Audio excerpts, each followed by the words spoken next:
Hello everyone, I am Ben Perrin and I'm the host of the BTC Sessions on YouTube, an educational YouTube channel that has been around since 2016. And today my presentation is on the topic of education. I've titled it, Don't Teach Noobs Like a Noob, The Art of Dumbing Things Down. So we're going to dive right in. Obviously, there are a lot of very smart people in the Bitcoin space, but that does not necessarily mean that they are also great teachers. As Bitcoiners, we can often get so far down the rabbit hole that we forget every hurdle and learning curve that has led us to this particular point. Think back to all of the early struggles as you wrapped your head around what a Bitcoin address was and why there's a new one every single time and what is a private key. And there's a lot of nuance to learning those lessons, and it's important to recognize that. So while imparting your knowledge on others, you can obviously expedite the process for people, but it doesn't necessarily enable them to skip those steps that you went through. So I believe with a conscious and thoughtful approach, we can help pre-corners learn from and avoid the mistakes that we ourselves have made, but we do need to be careful about how we do it. So one of the first things I think is important is knowing your audience. It's pretty obvious that one size does not fit all. One of the first things to recognize is that every person does have a unique set of interests that perhaps led them to their curiosity about Bitcoin. You need to get to know the person you're talking to, and you need to use talking points that appeal to their worldview. Now, obviously, I've got a ridiculous image here, but when you're talking about something like burning down the establishment when speaking to a traditional-minded retiree, it's not gonna really resonate. It's gonna have about the same success rate as sitting a 19-year-old down that's an anarchist and discussing sound money and responsible fiscal policy. It's just not really gonna work. Now, those approaches may eventually get you there, but if you just swap your approaches for those two people, you're gonna get to that end game a lot faster. And it's not very likely that you're gonna see Grandpa there spouting off "fuck banks and the Fed." So maybe try something a little bit different. Now, you obviously do need to start with absolute basics. And when I say absolute, I mean absolute. You need to distill your information. A lot of us do tend to, over time, again, once we've been down that rabbit hole, we assume that everybody kind of knows the same as us. So we tend to glaze over information and take for granted that people will put things together. They will not. You need to break down things to their lowest common denominator every time, unless you're told otherwise. So just an easy example of something that sounds simple, but there's a lot of nuance to. Hey, let's get you a wallet and back up your private key. Everybody that's watching this right now sounds simple enough, but to a newcomer to Bitcoin, they're going to hear that and they're going to say, okay, so what's a wallet? I know how a wallet functions normally. So the money is obviously in the wallet, correct? Which we know is not. But then if the money is in the wallet, what does the blockchain do and how does that work? And what if I delete my wallet? Can I just download it again? Because we just downloaded one, so isn't that fine? But wait, if I just downloaded my wallet again and that's how I get it back, can't anybody just download my wallet? And what happens then?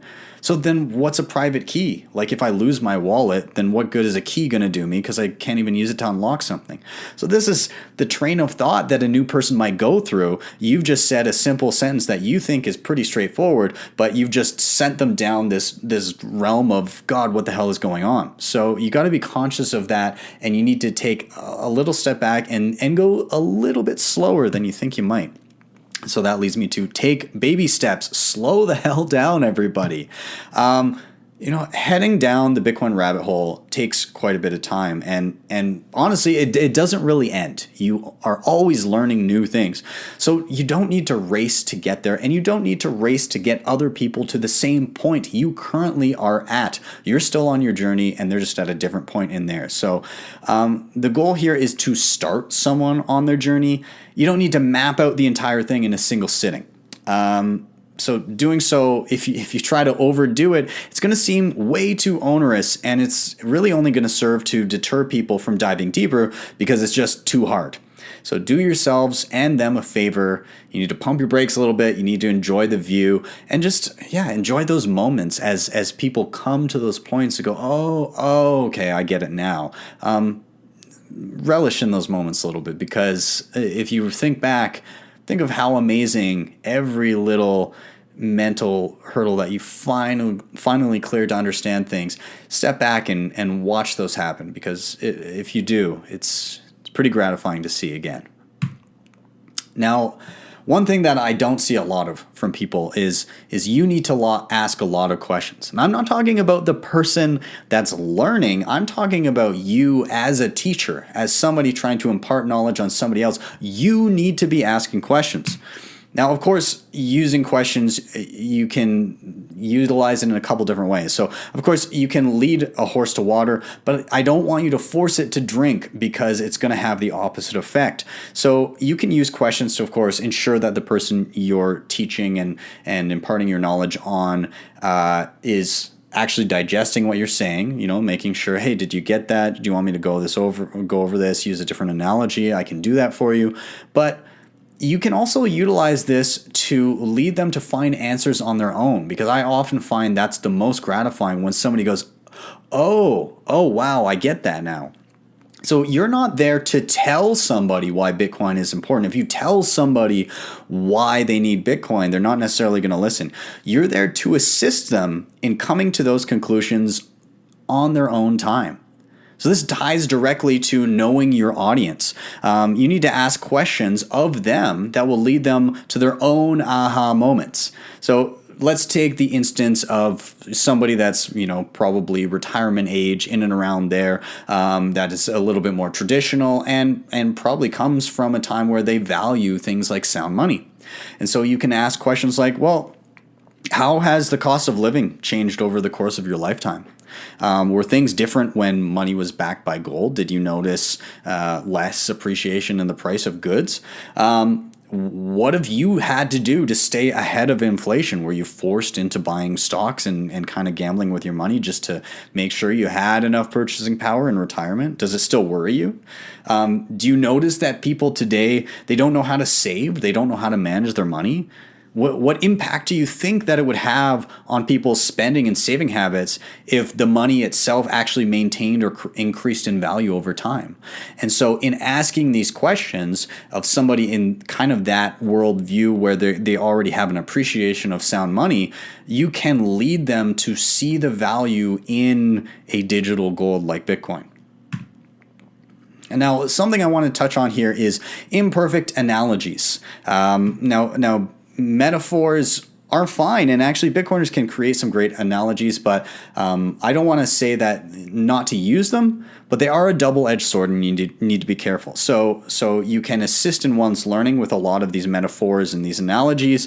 You got to be careful. Oftentimes these imperfect analogies can require amendments later on or further clarification when a newcomer kind of progresses beyond a certain level of education. So just a few examples of this. A lot of time you say, well, a wallet, you put your Bitcoin in your wallet. Obviously, we know this isn't 100% correct, but it's an easy comparison to something that somebody's familiar with.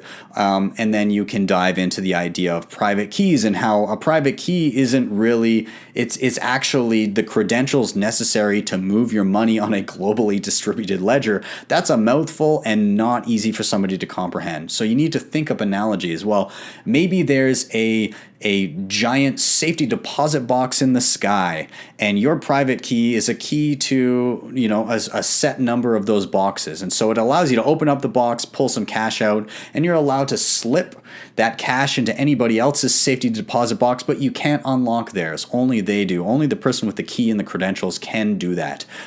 So you need to decide when you're going to dive down that rabbit hole with somebody. Do you have the time to do that off the bat? Well, maybe you just want to go with the wallet analogy initially. There's a question of wallet balances. A lot of wallets only show a balance, but a lot of us know that in the background, it's actually a number of UTXOs mixed together. And so when do you dive into that? When do you dive into how Bitcoin isn't an accounting system, it's inputs and outputs? And personally, I think that comes much later in somebody's learning curve, but it depends on your tactic.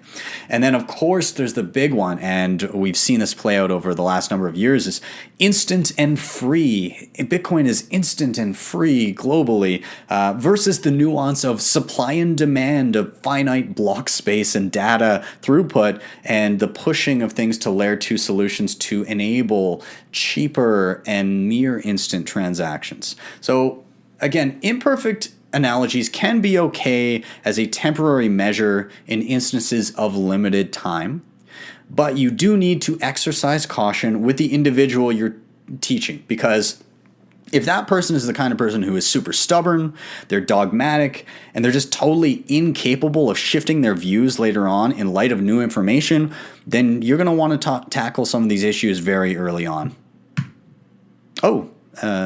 Sorry, don't know how that got in there. Let's move on.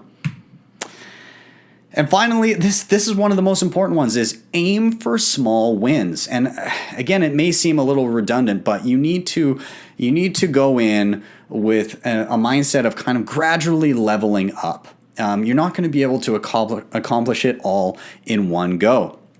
It would be super great to have every pre-coiner, as they're being onboarded, they instantly convert to a hardline maximalist, and they're assembling and running their own nodes, they're coin joining for privacy, they're stacking sats and long-term holdings on a cold card. But we need to remember, and we need to manage our expectations, because too much at once will only serve to push people away, and they won't want to dive into it. And if they do, they're just going to end up on a custodial service. So start small, start user friendly, and just make the effort to allude to the exciting next step. Hey, I know we just figured out how to buy Bitcoin on an exchange, and you've got it on your Cash App here, but I want to show you something cool next. Next time I see you, I'm going to show you how to set up your own wallet, because right now your money is in the custody of more or less a bank. It's a custodian, and Bitcoin was built so that you could be your own bank. So I'm going to show you how to do that. It's super easy. You're literally just going to have to write something down and learn how to send and receive a transaction. It's simple. And then move on from there. There's a whole slew of different topics you can go down, but if you overwhelm somebody too quickly, they're not going to want to keep learning, and they're going to default to the easiest thing. So manage those expectations, small wins. Now, if you do this, then I think that you have the possibility of birthing your own monetarily sovereign citizen in no time. Now, there's always different trajectories. You don't have to follow this to a T, but there's some notable lessons that I think can be worked towards. And this isn't like a 1 day, a 1 week, or a 1 month thing, or a 1 year thing. It's most likely a multi-year thing, and it sure as hell was for me. But you can start with the why of Bitcoin and cater it to them. Again, know your audience. Get somebody reading the Bitcoin Standard, a little Bitcoin book, stuff like that. All great to start as to why is Bitcoin important to me. How and where to buy, we just mentioned that. Hopefully you guys as good Bitcoiners can lean people towards companies that have been nurturing to the Bitcoin ecosystem rather than those that haven't been. Again, the basics of sending and receiving transactions. A lot of people just assume that's going to be a given. Hey, here's an address, you just scan it and send to that. But you can dive into a little bit of the nuances that if you build that strong foundation, it just helps people understand when they get into deeper topics. Of course, the difference between custodial and non-custodial. When you gloss over, hey, we'll just download a wallet, and you don't pay attention to the other stuff and you just pass by Coinbase, you may be inadvertently sending somebody to Coinbase down the line because they go, well, what's this one? There's a lot of people using that. It's got a high star rating and seems super easy, and it looks like I don't even have to take my money off of it. So you need to focus in on why is a custodian different from a personally held Bitcoin wallet, and how do you tell the difference between them? Also, hardware wallets and proper security. Why are they important? Why is this different from having a wallet on my phone? Why should I bother? Speaking about that. And then in my opinion, further down the line, nodes. Why use one? How do you use one? Do you go with a plug and play model? That's going to be depending on how you think the person has been progressing. Maybe they want to start with a plug and play model if they get to that level and use something like a CASA, because there's very minimal that you have to do with that. But then once they get curious, if somebody starts running a node and they start diving into that line of thought, they're going to be curious. Maybe they want to get something a little bit more hands-on. Maybe they want to set up their own Raspberry Pi and run something on it. Obviously, there's privacy. That comes later as you have the discussion about UTXO management. In my opinion, that's much later down the line as people start to really get into the guts of Bitcoin. Some people may not get there, but your goal is to take them as far as you can, right? And then coin join and privacy. Again, people understanding what's happening and how it's not an accounting system and how things can be tracked and where data can be leaked and why is it bad that that's happening. And then, of course, diving into Lightning and secondary layers. Of course, there's custodial Lightning wallets and there's non-custodial Lightning. There's running, managing channels, all that kind of stuff. And there's mixes of stuff in between. I am not against showing somebody a custodial Lightning wallet and having them have that moment where their eyes light up and they see something instantly in their wallet. They had to do basically nothing to set it up and they can instantly spend that. That's not bad, but it's also important to talk to that person and say, yeah, this is fine if you're sending a couple bucks back and forth, whatever. But also a good idea to consider looking at a way where you're not relying on somebody else, because technically this is in the hands of somebody else and you're relying on them, you're trusting them. And hearkening back to the ethos of Bitcoin and eliminating trust, it's not a bad thing to show somebody something quick and say, hey, this is quick and easy, but hey, do you want to learn to be a little bit more self-sufficient? I'll show you what's next. So I think if we take that incremental approach, then sooner rather than later, you'll get somebody that's a hardened, hardcore Bitcoiner that really takes their monetary sovereignty into their own hands. But if you jump the gun, you're going to force them backwards and force them into the hands of a Coinbase, unfortunately. So be conscious, be careful, and really think about how you are teaching people as you lead them down the Bitcoin rabbit hole. I hope you guys have found this presentation helpful. Of course, you can find me a variety of places. One thing I will say, if you want to dive a little bit deeper, I did have a podcast. I went on the Stefan Livera podcast not too long ago, and we had a good chat about education, so be sure to Google that, check that one out. And of course, you can find me the following places. You can hit me up on YouTube at BTC Sessions. Of course, I'm on Twitter, BTC Sessions, and I do have a website, btcsessions.ca. So thank you guys very much. I hope you enjoyed.